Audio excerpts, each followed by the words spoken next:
Hi.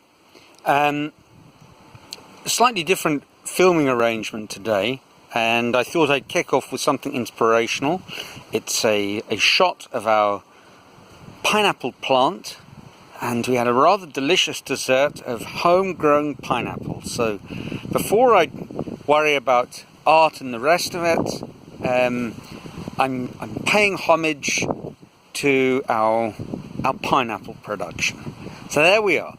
Anyway, here's my walk to the workshop, where I'm going to share with you somewhat mixed news today. Production of the latest study has kind of ground to a halt. And there's a reason for that, which I'll explain when we're in the workshop. But I thought we'd have a sort of ceremonial march. And here we go. Nearly there. Avoid overhanging branches.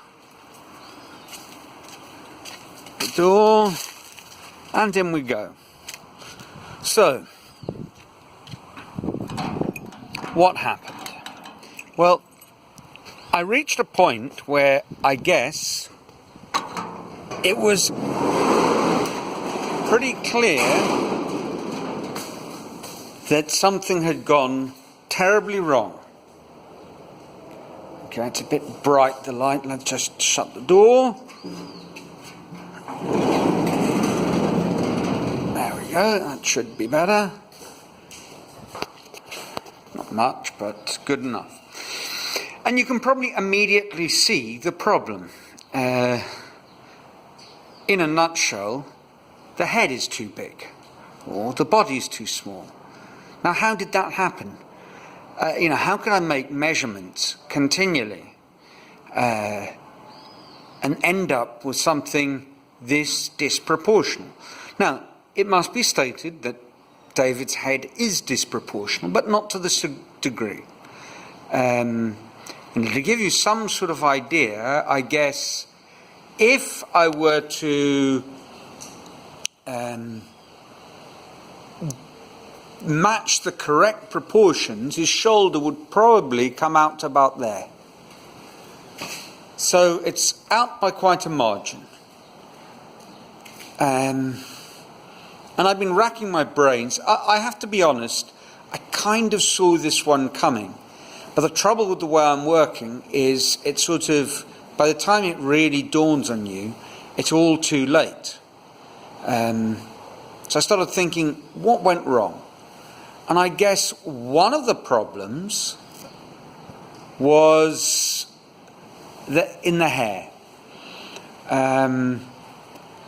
If you look at a photo of him, which I'll just set up here, if you look at a photo of him, the top of his head is kind of flat. And on my 3D Stanford computer model, it really is flat, and my hair has turned out kind of rounded at the top, more like an afro. And so that makes a little bit of that made for a bit of a problem in that it made it difficult to measure, to judge, normal proportions. But I don't think that's the whole story.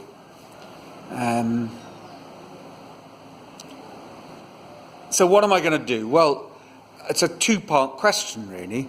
On the one hand, it's what am I going to do with him, this particular study. I think the answer, you probably know what's coming next. I'm going to hack him up and he's going to become two new pieces. So he will sacrifice himself in the name of art and be reborn as two separate pieces. I think, looking at it, these, let me see if I can, these connections over here on the collarbone will be quite easy to separate and will lead me to a head that's I think will be able to stand alone with very little additional work. Although how he's going to be presented, I'm not sure. Do I want him hanging, sort of as a nod to another biblical figure, John the Baptist, or on a plate? I don't know. And what happens with the body? It might develop a head, or it might just be a study of a torso. It's an interesting shape, and they're nice lines, and I think it'll finish up nicely. But that's where we are with this. And I realised this quite early on in the week, so I've spent the rest of the week tidying up one of my other experiments that went wrong. And here he is, another failed audition. And I like this one. I like the half frame.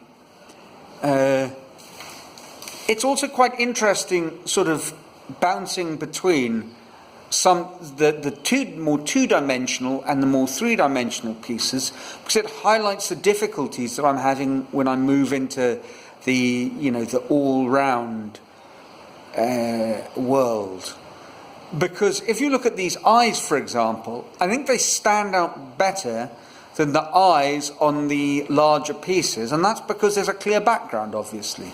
So there's no visual interference. And this poses a challenge as to what I'm going to do about that in the future.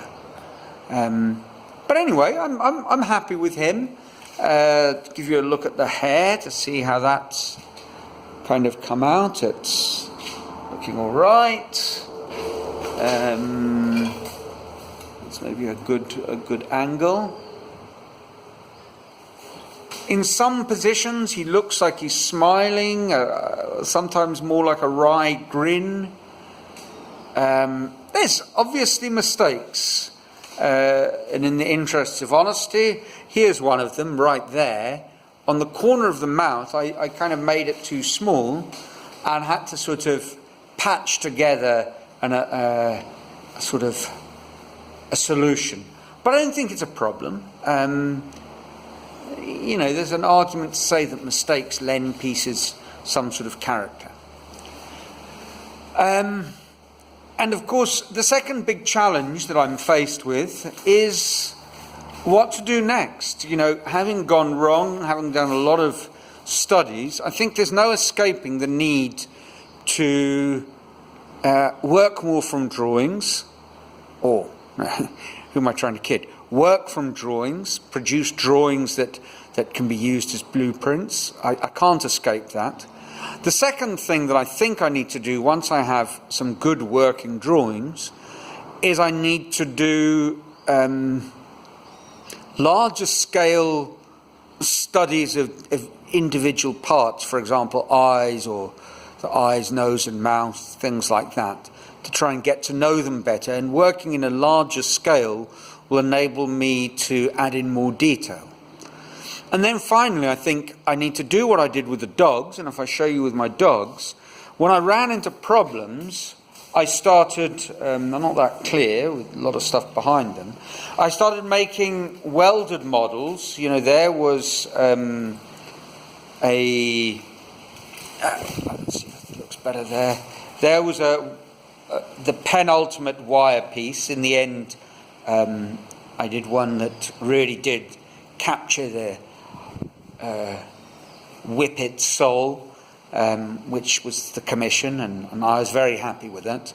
But I managed to start getting proportions right and certain details right when I worked in metal, because with metal it's fast, and it holds together, so I can do something more akin to traditional sculpture, where you place big features first and worry about details afterwards. So that's where I am this week. It's been an interesting week. I'm not unhappy with how things worked out. I always knew this would be a long process. It's a learning curve, and perhaps it's a quest of holy grail proportions. Maybe I'll never ever really get there. It doesn't matter, because it seems to be bearing fruit, and I'm having fun. and the sun is shining just like last week. Trust you guys are all well, and until next week, ciao.